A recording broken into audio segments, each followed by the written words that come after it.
O arroz é o alimento mais consumido no Brasil. Rio Grande do Sul e Santa Catarina são os estados que mais produzem o grão no país. No Piauí, a área plantada gira em torno de 100 mil hectares. Mas a maior parte é cultivada por agricultores familiares, em pequenas propriedades. E na Embrapa, em Teresina, o melhoramento genético do arroz chegou ao tipo plantado em terras altas, ou de sequeiro, como é mais conhecido. E o objetivo foi alcançado: aumentar a produtividade e melhorar a qualidade do grão. Deu certo. Hoje, as variedades de sequeiro, desenvolvidas pela Embrapa, chegam a produzir até 6 toneladas por hectare. Com os investimentos da Embrapa no melhoramento genético do arroz, até a denominação foi alterada, de arroz de sequeiro para arroz de terras altas. Mas o sistema de cultivo continua o mesmo. Sequeiro ou terras altas depende das chuvas. O pesquisador José Almeida, há 20 anos, atua no melhoramento genético do arroz. O que mudou nesse período em relação ao arroz cujo cultivo depende das chuvas? Ao longo desses anos, eu diria que houve uma verdadeira transformação em termos de arroz de terras altas, na medida em que a produtividade dessa cultura praticamente dobrou. Mas, além da produtividade da planta de arroz de terras altas, houve uma verdadeira transformação no que diz respeito ao aspecto qualidade de grão. Qualidade do grão é quando a gente se refere ao formato, às dimensões do grão, do arroz de terras altas, em comparação com o arroz tradicional de sequeiro, que até 15 anos atrás não havia para esse ecossistema variedade com grãos chamados de longo fino agudo. É um arroz bom de mesa também. É um arroz bom de mesa e esse é outro aspecto que tem sido destacado pela pesquisa do melhoramento do arroz, porque a gente sabe que 90% do grão do arroz é amido. E as características desse amido é que vão determinar se o produto, ao ser cozido, ele vai empapar, se ele vai ficar solto, se ele vai ficar solto e macio, se ele vai ficar solto e macio e depois de ser resfriado, por exemplo, o arroz que sobra do almoço para o jantar, ele pode até permanecer solto e macio, mas pode também voltar a endurecer. De longe, as variedades de sequeiro em nada diferem do arroz irrigado. Até a altura das plantas mudou com o melhoramento genético. Um cereal, no caso presente aqui, o arroz de terras altas, para alta produtividade é só se deter em selecionar plantas de arroz de porte baixo. Hoje o Piauí virou polo regional de melhoramento genético de arroz. E a Embrapa desenvolve cultivares recomendados para os estados do Nordeste. Além dos estados do Maranhão e do Piauí, nós também pesquisamos na área do melhoramento genético do arroz, com o arroz irrigado, propriamente dito, no estado do Ceará e nos estados do Rio Grande do Norte e da Paraíba.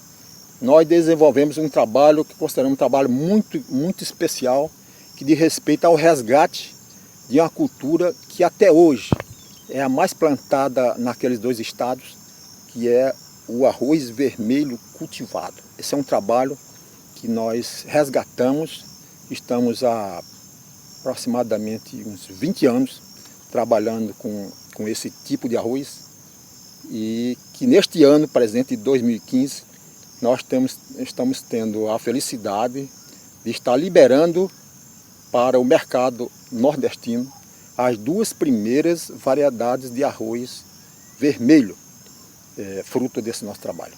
E estas são as 2 primeiras variedades de arroz vermelho desenvolvidas pela Embrapa, BRS 901 e BRS 902. E a história da pesquisa do arroz vermelho no Piauí tem uma explicação. No Piauí, a origem do pesquisador acabou contribuindo bastante para o avanço dos estudos com arroz vermelho. O pesquisador José Almeida nasceu em Pombal, no interior da Paraíba, no Alto Sertão Paraibano, onde a lavoura do arroz vermelho é o principal negócio do campo. A gente conhecia na Paraíba, no Rio Grande do Norte, em Pernambuco o arroz que é plantado lá até os dias atuais é um arroz vermelho. Mas fora daquela região, arroz vermelho só se conhece como planta daninha. Então, a partir daí, nós começamos a estudar e nós descobrimos que o arroz vermelho, na verdade, ele é o arroz vermelho planta cultivada, que é plantado lá. Ele é o arroz original. Foi o arroz vermelho que deu origem ao arroz branco que hoje se espalhou pelo mundo todo. O pesquisador José Almeida revela ainda as qualidades nutritivas do arroz vermelho. O arroz vermelho se diferencia do branco principalmente por conta do seu sabor. O sabor do arroz vermelho é um sabor completamente diferenciado. E, aliás, no Brasil não há estudo ainda sobre esse aspecto. Com relação à parte nutritiva, o arroz vermelho também se destaca em comparação com o branco pelo fato de ele ser mais rico nos elementos ferro e zinco. Nós conseguimos desenvolver um trabalho cujo resultado, neste ano de 2015, está sendo o registro no Ministério da Agricultura de 2 cultivares de arroz vermelhos, as quais se encontram aqui conosco, e que estão sendo objeto de lançamento oficial pela Embrapa para cultivo no Nordeste e também em alguns estados do Brasil.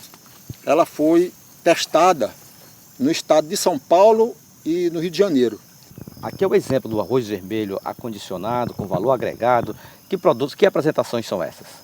Pois é, essa empresa, esse é um produto de uma empresa sediada lá no estado da Paraíba, que nos procurou para fazer uma parceria, e nós fizemos essa parceria em 2008 com a Embrapa, né? Elas aceitar a nossa tecnologia, que seja essa variedade aqui, a BRS 901, está sendo plantada nessa fazenda, em condições, um sistema orgânico, eles só trabalham com um produto orgânico, e ultimamente essa empresa evoluiu e desenvolveu esse produto, arroz vermelho integral orgânico. E hoje é tipo exportação? Hoje é exportação. Então essa empresa tem recebido demandas para mandar esse produto, inclusive até para a China, que, por ironia do destino, o maior país produtor de arroz do mundo,